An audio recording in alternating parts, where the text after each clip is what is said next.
এই পৃথিবীতে সবাই সুযোগ সন্ধানী, সবাই সবার সুযোগের ধান্দায় ঘোরে।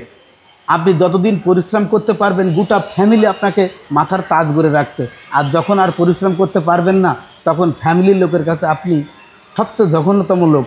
শেষ জীবনে আপনার আর কিছুই সঙ্গে থাকবে না, শুধু সঙ্গে থাকবে চোখের পানি, আর কিছুই থাকবে না। সবাই সুযোগের সন্ধানে ঘোরে। একটা প্রাণী, একটা পাখি একটা পিঁপড়াকে ধরে খায়, আবার যখন ওই পাখিটা দুর্বল হয়ে পড়ে তখন পিঁপড়া ওই পাখিটাকে ছিঁড়ে টুকরো টুকরো ক্ষত বিক্ষত করে তাকে খেয়ে ফেলে। সবাই সবার সুযোগ সন্ধানে ঘোরে। সুযোগ আজকে আপনার চলছে, আগামী দিন আপনার গোটা ফ্যামিলিরও চলতে পারে।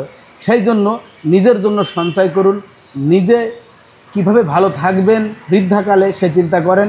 সুযোগ চিরকালে একজনের থাকে না।